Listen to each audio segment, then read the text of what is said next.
Hello guys and welcome back to Himhay Agri Vlogs. So dito sa likod ko may nakikita kayo na nagraraton. No, so bali yan, rinaraton namin ngayon yung eggplant. So, yun, ano nga ba yung ratuning? So ito yung proseso na ginagawa natin para pahabain or pabatain yung isang halaman, pabatain natin tapos pabungahin natin ng panibago.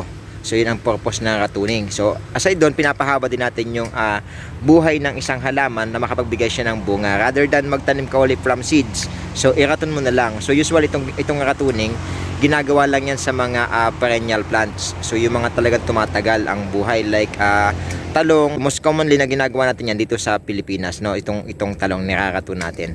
Ano ba yung preparation na ginagawa natin bago natin iraton yung ating halaman? So, unang-una, ang ginagawa natin, syempre, very common, pag napabayaan na isang taniman, di ba, kalimitan yan is tinutubuan na ng damo.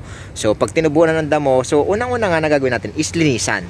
So, pag nalinisan natin yung area, so, alagaan pa din natin yung halaman. So, pag kalinis ng area, alam natin na, kasi kalimitan yan, palugot na yung ating tanim eh. So, pag palugot na, usually, pawalan na yung kanyang pamumulaklak. So, pag irarato natin ating halaman, linisan natin yung area, and then diligan and applyan natin ng abono. Okay, so kalimitan naman na ginagamit natin sa paghahanda ng ating irarato na halaman is yung complete fertilizer. So yun yung ginagamit natin. So after nun, maghintay lang tayo ng ulan, no? So kailangan kasi makabawi ng halaman bago natin siya iraton. So may mga ginagamit tayo dito mga ini-spray like foliar fertilizer para gumanda uli yung halaman. And pag maganda na tayo yung halaman, nakikita natin na pwede na siyang maglabas ng panibagong shoots. So saka natin siya iraraton. Okay. So itong halaman na iniraraton namin ngayon is yun nga, nilinisan tapos nilagyan namin ng fertilizer. Nag-apply din kami ng foliar fertilizer para bumalik yung dating sigla ng halaman. And pagka alam natin na handa na, like umulan na, katulad ito, lagi nang umuulan, saka namin siya pinuputol na nga. Okay, so gaano ba kataas yung pagkaputol dapat? So usually ang ginagawa natin dito is isang ruler dapat yung taas ng pagkaputol. So explain lang natin dito. Okay. So ito yung isang halaman na niraton natin ni J-Boy pala. So yan, ito isang halaman na niraton natin. So kung dito yung pinakang 12 inches, kung ito yung putol ng pinakang 12 inches, lahat ng under na branch nun ay wag mo nang puputulin. Okay. So lahat ng under na branch nun is wag mo nang puputulin. So kung ito yung pinutol mo dito, ito yung pinakang 12 inches, may under siya na branch dito, like itong isang ito, wag mo na kayo siyang puputulin, no? Hayaan mo na siya. Kasi pagka inubusan mo yan ng dahon, matatagalan bago makarecover. Imagine kung ito ay puputulin mo, ipapantay mo dito ng putol, then puputulin mo rin to. So walang matitirang dahon dyan sa halaman mo. Matatagalan yan bago makadevelop, no? So baka may posibilidad pa rin na mamatay. So alam naman natin guys na yung ating halaman is nagluluto or nag-create ng pagkain gamit ang kanilang dahon. So yun yung mahalaga sa pagraraton. Tapos pagka naputol na natin to guys, so may mga ginagamit tayo dito na chemicals. Usually ito mga phytohormones, no, mga plant hormones na ginagamit natin na ini-spray itong gibberellic acid, no. So gibberellic acid is ito yung responsible para dun sa rejuvenation, new shoots and root growth.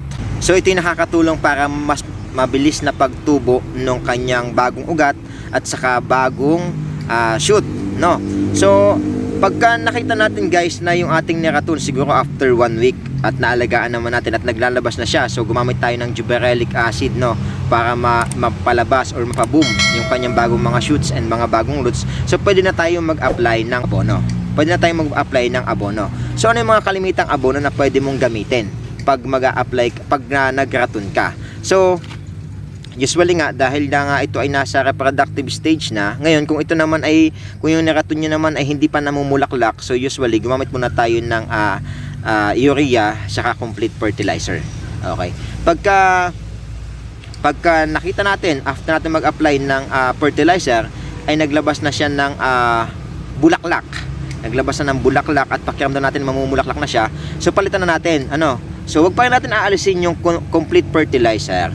Ang papalitan natin is yung urea, tatanggalin natin, papalitan natin siya ng muriate of potash para doon sa madaming bulaklak at mas madami siyang ibunga. Okay? So gaano ba yung interval, yung pagitan ng paglalagay ng abono dito sa ating bagong raton na halaman?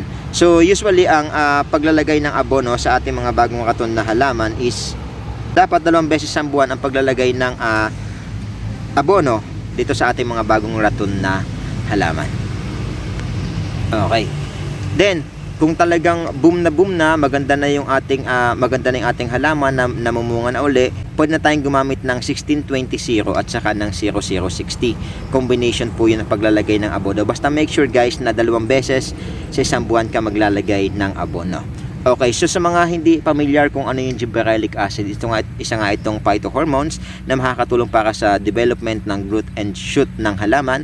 And gaano ba to ka-limit ilagay sa halaman? So usually kasi ito isang uri ng tablet na malaki, papag-apatin mo yon, tapos yung kanyang quartz tutunawin mo sa isang 16 liters of water bago saka mo siya i-spray dun sa ating halaman. Okay, so bago ko pa pala makalimutan guys, so pagkatapos natin magraton, huwag nyo kakalimutan mag-spray ng fungicide. Ito kasi nagiging problema guys, pagka nagputol ka, like ito, pag nagputol ka, so dapat ma-spray mo siya ng fungicide kasi pwedeng magkaroon to ng amag, pasukan ng amag, so pwedeng mamatay yung bagong raton mong halaman. Yan, right after mo magputol. So yun lang guys, and wag na wag kayo magsasagawa ng pagraraton kung painit ang panahon. So usually kasi ang ginagawa ng iba, nagkaraton sila pagka umaga. So pag painit ang klema, like papunta sa tanghali, medyo mahirap na makarecover agad yung halaman pagka ganung panahon. So dapat pag magraraton ka, dapat pahapon, palamig yung klema para hindi mahirapan yung halaman na makarecover. So yun guys, wag kakalimutan preparation sa pagraraton, tamang pagpuputol, paglalagay ng abono, and paggamit ng phytohormones para do sa development ng shoot at saka ng growth ng halaman. Okay guys, kung may katanungan kayo about sa pagraraton, ilagay nyo lang sa comment section and sasagutin natin yan. Thank you and please subscribe.